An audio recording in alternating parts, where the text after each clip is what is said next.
Assalamualaikum warahmatullahi wabarakatuh. Alhamdulillahirabbil alamin. Alhamdulillah nahmaduhu wa nasta'inuhu wa nastaghfiruhu wa na'udzu billahi min syururi anfusina wa min sayyiati a'malina. May yahdihillahu fala mudilla lahu wa may yudlilhu fala hadiyalah. Asyhadu an la ilaha illallah wahdahu la syarikalah wa asyhadu anna Muhammadan abduhu wa rasuluh. Qala Allah ta'ala fi kitabihil karim, a'udzu billahi minasy syaithanir rajim. Ya ayyuhalladzina amanu taqullaha haqqa tuqatih wa la tamutunna illa wa antum muslimun. Ya ayyuhan nasu taqu rabbakumul ladzi khalaqakum min nafsin wahidah wa khalaqa minha zawjaha wa bassa minhuma rijalan katsiran wan nisaa wa taqullaha alladzi tasaaluna bihi wal arham innallaha kana 'alaikum raqiba.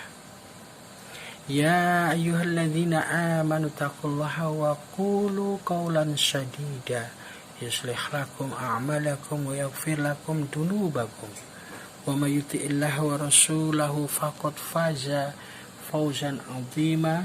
Amma ba'du, fa inna asdaqal hadits kitabullah wa khairal hadi hadi Muhammadin sallallahu alaihi wa ala alihi wasallam wa syarrul umuri muhdatsatuha wa kullu muhdatsatin bid'ah wa kullu bid'atin dhalalah wa kullu dhalalatin finnar. Ma'asyiral muslimin, ikhwan wa akhwat fiddin rahimani wa rahimakumullah. Pada hari ini atau pada malam hari ini tepatnya, kita akan membahas sebuah mubahasah yang sangat mulia, sangat luhur dan agung, yang menjadi satu dari dua peranan penting di dalam ajaran al-Islam, yaitu as-sunnah. Maka sesuai dengan janji saya kepada para ikhwan yang ada di Rum San Salik ataupun di Rum LHI ataupun Rum seduluran Jawa Timur yang lainnya, bahwa akan saya bawakan dengan segala apa yang saya ketahui, yang tentu di atas langit akan ada langit, tentang sunnah. Sunnah merupakan sebuah sumber rujukan al-Islam kedua setelah Al-Quranul Karim. Jadi sunnah dalam kedudukannya yang pertama adalah sumber rujukan kedua setelah Al-Quranul Karim. Sunnah dalam kedudukan yang kedua itu adalah, tadi kedudukan yang kedua, sub yang pertama sebagai rujukan kedua setelah Al-Quran, maka yang kedua dari sub yang kedua adalah sunnah merupakan yang menemani Al-Quran di dalam memerankan dan memberikan, menguraikan isi daripada Al-Quran kepada kaum muslimin wal muslimat.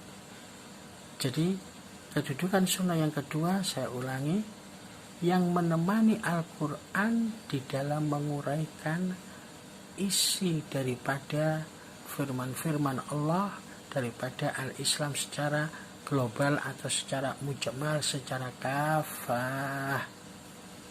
Itu nanti akan saya jelaskan tentang posisi as-sunnah yang kedua sebagai peneman Al-Quran, yang itu artinya kedudukannya adalah sama dengan Al-Quran, tetapi dalam persoalan kedudukan.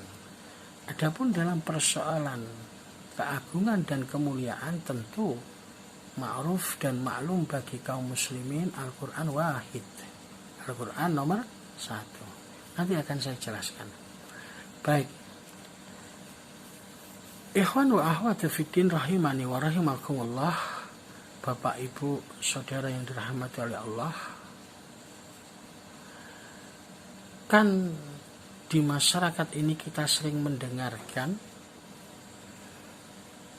bahwasannya sebahagian dari saudara kita itu dalam beramal Islam selalu berkata, apa salahnya saya berbuat demikian daripada saya tidak berbuat demikian? Apa salahnya saya berbuat begitu daripada saya tidak berbuat begitu? Kan akan lebih baik jika ini ditambah. Yang penting kan baik, tujuannya juga kepada Allah. Nah, ini kan cara-cara beragama yang memakai akal-akal semata, yang memakai akal dan perasaan-perasaan, bahkan kebiasaan-kebiasaan adat dan budaya. Saya geser sedikit, selama adat dan budaya sesuai dengan Islam, maka itu adalah ma'ruf, merupakan kebaikan. Tetapi yang kita pegang nomor 1 Islam, bukan adat dan budaya, karena adat dan budaya makhluk. Kalau sampai kita menomorsatukan adat dan budaya hanya karena lantaran berselisih, tabrakan antara adat dan budaya dengan Al-Quran, kemudian kita nomorsatukan adat dan budaya, ini adalah sebuah kesalahan. Nah, masyarakat kita ini beramal Islam itu masih seperti itu. Apa salahnya kalau saya tambahi ini? Apa salahnya saya berbuat begitu daripada begini? Atau terbaliknya, daripada saya berbuat begini tidak begitu? Ini kan beragama yang didasarkan kepada perasaan-perasaan, beragama dengan landasan akal-akal semata. Bukan Islam menafikan akal. Karena banyak ayat-ayat la'alakum yatafakkarun, la'alakum ta'qilun, dan seterusnya. Tapi menjadikan akal, perasaan-perasaan, adat dan budaya menjadi asas dalam pijakan dalam beragama, ini sebuah kefatalan yang sangat luar biasa. Untuk itu, berangkat dari latar belakang itu, pentingnya kita memahami tentang as-sunnah. Yang pertama, latar belakangnya seperti itu.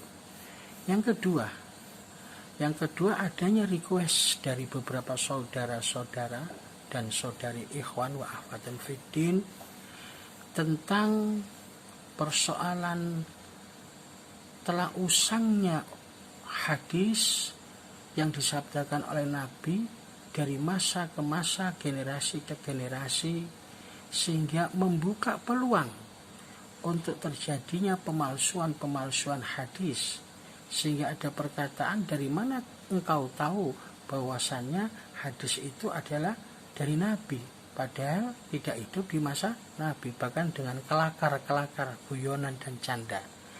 Ya, biasalah dalam room seperti itu. Nah, dengan dua latar belakang inilah kemudian saya merasa dengan segala kemampuan yang ada, dan itu masih minim sekali, tapi kok saya merasa ini penting untuk saya sampaikan, maka saya membuat rekaman penjelasan soal dua latar belakang itu. Jadi saya ulangi lagi, dua latar belakang itu karena banyaknya sebagian saudara kita beramal itu masih berdasarkan perasaan, akal-akal, dan adat istiadat. Kemudian latar belakang kedua, masih ada sebagian kaum muslimin yang meragukan tentang keabsahan hadis. Saya paham bahwasannya mereka insya Allah yakin, saya paham mereka beriman kepada Rasulullah dan beriman kepada hadis-hadis Rasulullah yang sahih. Tapi yang dipermasalahkan adakah jaminan bahwasanya itu asli dari Nabi, mengingat perjalanan hadis ini telah mengalami beberapa regenerasi yang sangat panjang, bahkan usia puluhan dan ratusan tahun. Sehingga dengan begitu saya perlu menjelaskan tentang as-sunnah yang sebagaimana di depan sudah saya sampaikan. Ini adalah keterangan yang pertama dan akan saya bisa menjadi beberapa keterangan-keterangan selanjutnya.